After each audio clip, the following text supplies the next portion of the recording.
Hola, ¿qué tal? Buenas tardes. La verdad que ninguno se puso de acuerdo con respecto a lo que iba a decir, ¿ya? Entonces, que había la posibilidad de que nos pudiésemos repetir. Y la verdad que con Julio, no es que lo repitamos, pero que yo creo que estamos muy de acuerdo. Qué bueno, no nos pelea. En la mayoría de los temas. A ver, yo quisiera decir, primero antes que nada, que un viejo profesor me dijo, mira, cuando te dan 15 o 20 minutos, ¿ya? Trata de, en un pantallazo, decir lo que quieres que la gente en los primeros minutos ya capte el mensaje, ya después te va desarrollando y si te cortan, digamos, ya dijiste el mensaje. Y yo lo que quiero decir es que el GNL, ¿ya? Es un combustible que en condiciones normales, ¿ya? En Chile, no debería existir. O sea, tan simple como eso, ¿ya? Es decir, si nosotros hubiésemos tenido una bolita, digamos, de adivino, y hubiéramos dicho, a ver, firmamos en Argentina, nos metemos hasta la altura. Si no lo hubiésemos hecho, ¿ya? Si no lo hubiésemos hecho, sencillamente habríamos ido hacia el carbón, que es infinitamente más barato, pero que tiene mala prensa, ¿ya? Y después yo voy a decir, digamos, que ya hay parte de Europa que no tiene mala prensa, ¿ya? No habríamos ido a lo hídrico, ¿ya? No le habríamos dado espalda, digamos, al desarrollo hidroeléctrico, ¿ya? Y obviamente habríamos acogido las RLC, ¿ya? Y con eso habríamos seguido. Y el GNL nos ha hecho depender básicamente en el tema del desarrollo eléctrico en los últimos años, básicamente por el problema de Argentina, porque como con Argentina nos metimos y tuvimos que generar una infraestructura enorme, ¿ya? Evidentemente que esa infraestructura después teníamos que rentabilizarla. ¿Y cómo la teníamos que rentabilizar? Bueno, tenemos que verla, ¿ya? Entonces se invitó a todos, efectivamente a todos. Algunos no quisieron tomar el riesgo y es todo su derecho, porque efectivamente el hacer terminales de regasificación son empresas gigantescas. El presupuesto digital eran 450, 500 millones de dólares, salió más de 1.000 millones de dólares. Y con contratos a largo plazo. Por lo tanto, la actitud de Phil Ryder es una actitud legítima, es una apuesta, ¿ya? A Endesa le salió bien, porque los 4 años siguientes, digamos, hubo sequía, que es cuando básicamente se utiliza, digamos, en este caso el GNL. A otros no les salió tan bien, porque tuvieron que comprar el mismo GNL más caro, ¿ya? En este caso a Metrogas o a Enel. Por lo tanto, el principal problema que tenemos es que el GNL es caro, ¿ya? Es el principal problema que tenemos, independientemente del tema de que si es abierto o no es, o es cerrado el terminal. Eso es básicamente un 10% del tema, ¿ya? El tema fundamental es que el GNL es un combustible caro, ¿ya? Los terminales en general en el mundo son cerrados, no son abiertos. Solamente en Europa y no en todos los países los terminales son ya abiertos. En Estados Unidos fueron abiertos hasta una determinada decisión, con Hart-Berry que se llama la decisión, y a partir del año 2002 todos los terminales que se hicieron fueron terminales ya cerrados. La mayor cantidad de terminales en el mundo está, como decía Julio, en Japón, ¿ya? Por lo tanto, el tema del shale gas, yo solamente puedo decir de que si alguien considera de que Chile, porque tiene un tratado de libre comercio con Estados Unidos, el gas le va a llegar más barato, eso no va a ser así, porque en el fondo hay un tremendo poder comprador en Japón enorme, ¿ya? Que lo que va a hacer es que en definitiva esto se lleve por la vía, digamos, del precio sombra japonés. Pero adicionalmente Chile está en un continente que tiene gas. Por lo tanto, el famoso fantasma que hablaba Julio, digamos, el fantasma del gas argentino, si el día de mañana, ¿ya? Argentina entra en razón, ¿ya? Y desarrolla una industria de gas seria y sustentable, ¿ya? los terminales, digamos los gasoductos están ahí, ¿ya? Están ahí. Por lo tanto, todo el tema de hacer terminales se quedan ahí. Y si vamos a depender del recurso GNL, es que no solamente tenemos que hacer un gasoducto, o sea, un terminal, tendríamos que hacer más. Pues si estamos apostando en futuro, ¿ya? Nosotros tendríamos que hacer más terminales. Y vamos a ver si los actores actuales, ¿ya?, de generación se van a meter, digamos, con contratos a 20 años, que es como lo que se requiere, digamos, para desarrollar estos proyectos. Bueno, ahora sí que ya hice el statement, digamos, lo voy a desarrollar un poquito y ahí sí que yo voy a ir bastante más rápido para, digamos, decía que la construcción de los terminales requiere, digamos, señales de mercado bastante potentes. O sea, no es llegar y meterse, digamos, en hacer un terminal. Y básicamente se hacen a través de Project Finance, ¿ya? Se hace un contrato TUA, digamos, ya que es un contrato de uso del terminal por 20 años. ¿Ya? Estos contratos, digamos, se entregan en prenda, digamos, a los bancos. Por lo tanto, es efectivamente un compromiso de largo plazo, ¿ya?, el meterse en un terminal de regasificación, y es absolutamente respetable el hecho de que haya actores que no quieran entrar. ¿Ya? Lo que pasa es que los que entran tienen que ir amarrados, digamos, por muchos años, y los que no entran tienen que mirar. Y efectivamente, si hubiesen habido 4 años de mucha lluvia, ¿ya?, por alguna ingeniería se habría traído el desastre, porque no habríamos podido, pero no habríamos podido, habríamos hecho una super manifestación, con una buena apuesta, ¿ya? Y efectivamente ha funcionado bien. Y el terminal de Quintero ha funcionado hoy día que en su máxima capacidad durante todo este periodo. Y se hizo una ampliación, y es probable que haya una última ampliación para llegar, digamos, a los 18, 20 millones, digamos, de capacidad total. El desarrollo del GNL en general es perfectamente factible en lo que se denominan, digamos, países libres, o sea, Japón, Corea, Taiwán, que son países, digamos, que no tienen, digamos, combustibles fósiles internos, y por lo tanto requieren necesariamente de un backup importante para su desarrollo nuclear. Y cuando el desarrollo nuclear, en el caso de Japón, está más o menos entredicho, producto, digamos, de los incidentes, ¿ya?, ellos vuelven, digamos, al GNL, porque es el que los salva básicamente de todo eso. Por lo tanto, el gran mercado es el mercado japonés, el mercado asiático en general, ¿ya? El mercado del GNL en Europa, ¿ya?, es el único lugar donde realmente es importante en España, pero contrariamente en Chile, a lo que sucede en Chile, es el mercado domiciliario y el mercado industrial el que hace, digamos, de jinete, ¿ya?, de este desarrollo. En cambio, el mercado de la generación eléctrica es apenas un tercio del mercado español. Por eso que hay capacidades ociosas, ¿ya?, en los terminales de regasificación español, y eso hace de que hayan terceros que puedan entrar, ¿ya?, y efectivamente tomar como free rider, digamos, contratos de corto plazo. Lo decía Julio, está relacionado la industria del GNL al desastre del gas natural argentino. Fueron denominados los proyectos país, sobre todo el de Quintero. Yo creo que nunca hemos tenido una concesión marítima y un estudio de impacto ambiental aprobado tan rápido, digamos, como se aprobó Quintero. Una cosa increíble. Fue contra el tiempo, ¿ya?, pero efectivamente fue un éxito, y la verdad que el punto de vista ingenieril fue realmente un proyecto modelo, ¿ya? Chile, como yo lo decía, debería estar unido al gasoducto de interconexión latinoamericana, ¿ya? Y que efectivamente no habríamos ido al hídrico, al carbón y a los RNC de no haber tenido, digamos, el tema argentino.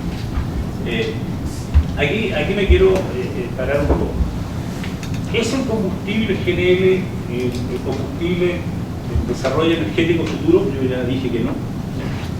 Están primero, ¿qué factores han influido? En primer lugar, la expectativa del shale gas. Ya Julio lo colocó, digamos, en su justa medida aquí, ¿ya? No se ha, digamos, exportado absolutamente nada, digamos, de Estados Unidos hacia terceros países.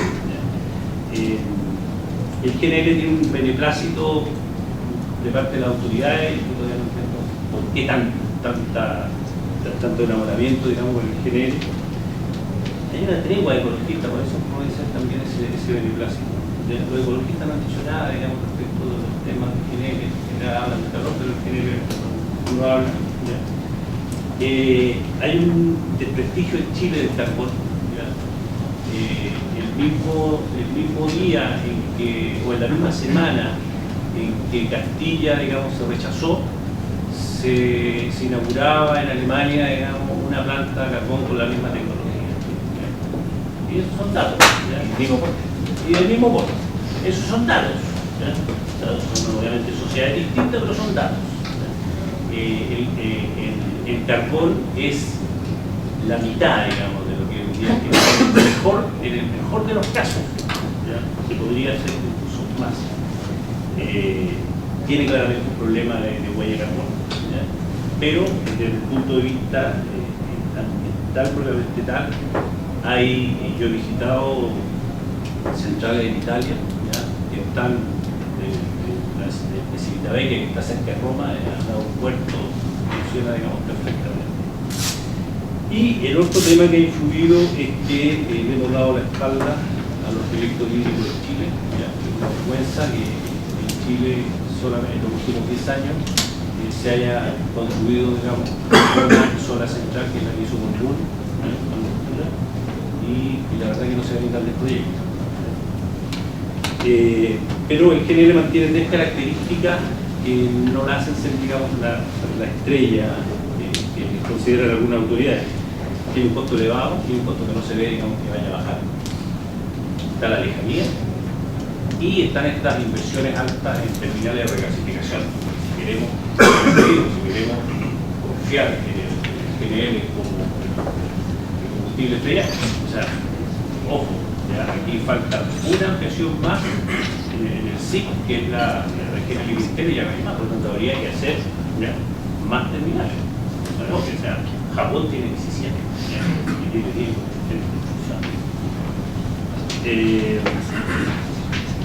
Los terminales son abiertos o cerrados. En los abiertos, el regulador obliga a otros que son los inversores al acceso libre por parte de terceros. Los cerrados no existe para nada, digamos, esa regulación. En el caso japonés y en el caso norteamericano, el inversor invierte, él determina, digamos, quiénes entran, quiénes no entran. Básicamente hay sí situaciones de transparencia y de publicidad, pero básicamente se ha considerado que los terminales abiertos suelen ser un desincentivo, digamos, para la propia construcción de los terminales, por cuanto inmediatamente aparecen los free riders, digamos. O sea, no se comprometen con un contrato a largo plazo. Para que haya un terminal tiene que haber, como decía, un contrato a muy largo plazo, y la verdad es que en Chile al menos el GNL empieza a funcionar ya realmente bien cuando es sequía, pero si hay años húmedos, digamos, podríamos hacer. Esto está muy ligado a la doctrina de las facilidades esenciales. Se ha dicho, digamos, que los terminales de regasificación son un cuello de botella, ¿ya?, porque impedirían aguas abajo la posibilidad de un mercado competitivo, ¿ya?, y que estas instalaciones que son indispensables no son, digamos, verificables. Esta doctrina de las facilidades esenciales básicamente está enmarcada dentro de la categoría de la negativa de trato. Acá hay una cosa bastante sintomática. En general, los organismos de la libre competencia en el mundo lo que buscan es que obviamente las empresas compitan, pero con la doctrina de las facilidades esenciales justamente al revés, que cooperen entre sí, o sea, que se unan, ¿ya?, para tratar, digamos, de lograr una cierta competencia aguas abajo. El problema que tiene eso, de doctrina de autores se ha determinado que es un incentivo bastante grande al tema de la corrupción, porque cuando tú juntas, digamos, a muchos para que se pongan de acuerdo respecto de una determinada facilidad esencial más abajo, la posibilidad de la corrupción, digamos, está latente.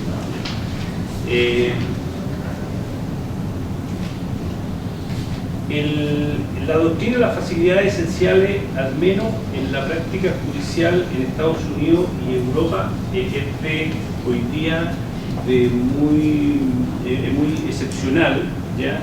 Y básicamente también ha sido modificada porque afecta un proceso competitivo respecto de aquel que tiene la idea, digamos, de poder invertir en algo y que luego, digamos, tenga que venir un tercero, digamos, y entre a esta innovación y se produce un problema de que solamente debe invertir en la medida que el proyecto sea exitoso, ¿ya?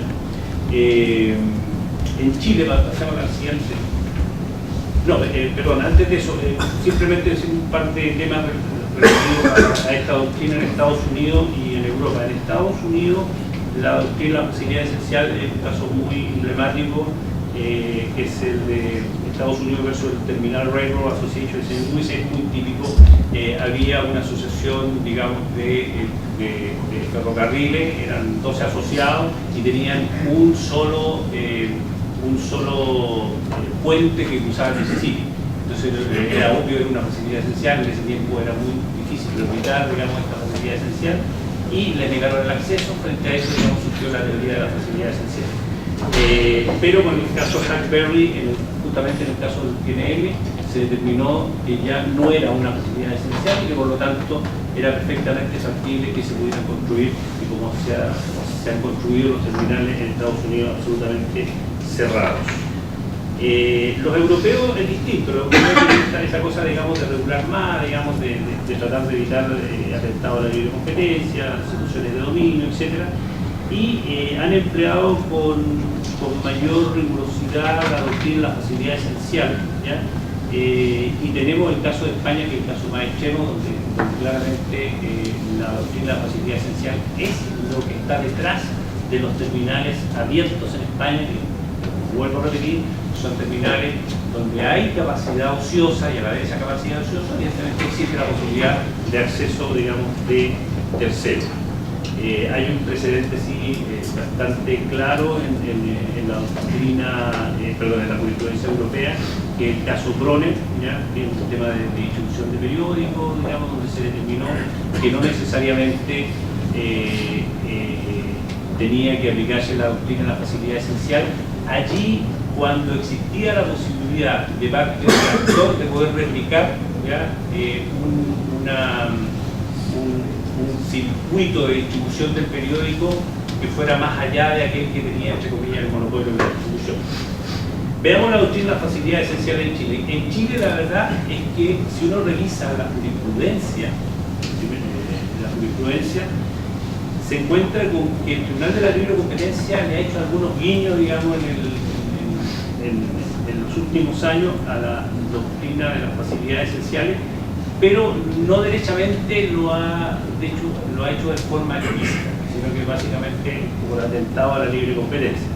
Pero claramente en el tema regulatorio tenemos rasgos muy claros, y a nivel mundial, donde sí existen facilidades esenciales. En el caso de todo el cableado, digamos, de la supervisión y la transmisión frontal, evidentemente que es el caso más típico de facilidad esencial, porque tratar de poder replicar esa instalación, ¿ya? Es absolutamente imposible, digamos, para un tercero, y por lo tanto está regulado en la ley eléctrica y en la ley de gas la posibilidad de acceso de terceros a esa facilidad esencial. Y quizás para ver el tema más relevante, que es el tema del terminal de regasificación de Quintero, hay unas declaraciones que dice del ministro hace un tiempo atrás, que decía: yo he llamado a los muchachiles de ENAP, de Endesa, digamos, y todo, para decir que tienen que abrir el terminal porque es una facilidad esencial. Es que yo creo que no es una facilidad esencial. O sea, General Quintero no es facilidad esencial por dos razones, ¿ya? Son muy fáciles. La primera es porque es absolutamente replicable. O sea, tanto que Colbún y General estuvieron trabajando en un proyecto, ¿ya? De un terminal flotante, ¿ya? Y es algo que es bastante más barato, se puede hacer, ¿ya? Y como digo, o sea, los terminales flotantes existen en el mundo, y además los terminales en tierra en unos países no tienen por qué existir solamente uno. Pero lo segundo es básicamente porque aguas abajo, ¿ya? No es el GNL el único combustible respecto del cual se produce la competencia en el sector eléctrico, ¿ya? Se produce con el agua, se produce con el carbón, se produce con la energía renovable convencionales, etc. Por lo tanto, con esas dos razones solamente, ¿ya? Y aunque el tema se pase al Tribunal de la Libre Competencia, yo creo que zafa perfectamente el tintero y su modelo de negocio respecto de considerar que no es una facilidad esencial. Adicionalmente, ¿ya? El acceso a tercero ha estado siempre presente, como señaló Julio, las dos grandes generadoras de la mesa fueron partícipes al inicio, digamos, del proyecto. Luego, por razones bastante legítimas, digamos, decidieron apartarse. Luego hubo una opción que tenía allí, ¿ya? Que la podrían haber tomado, y entiendo que hubo conversaciones, digamos, con Colbún, y nuevamente, digamos, no la tomaron, ¿ya? Y la tercera fue con el Open Season para la primera ampliación, ¿ya? Incluso uno de ellos, digamos, que quiera controlar las bases. Por lo tanto, ha existido la posibilidad de que terceros generadores pudieran entrar. Pero ¿qué es lo que ocurre? Siempre está esa situación de decir, siempre tengo que entrar con contrato a 10 años, 20 años, y la verdad que no me conviene. Y es una decisión absolutamente legítima. Y finalmente, las conclusiones, ¿ya? En las conclusiones, un poco lo que ya dije. Más adelante. El GNL, yo no creo que baje los precios ni sea el combustible el futuro. Los terminales de regasificación a nivel internacional, digamos, son cerrados, no contribuyen facilidades esenciales, y Quintero, a mi juicio, ¿ya? Cumple perfectamente con el punto de la blancura en cuanto a que no es una facilidad esencial, y han tenido, digamos, los otros generadores distintos de empresas las oportunidades para poder entrar a su negocio y no han entrado.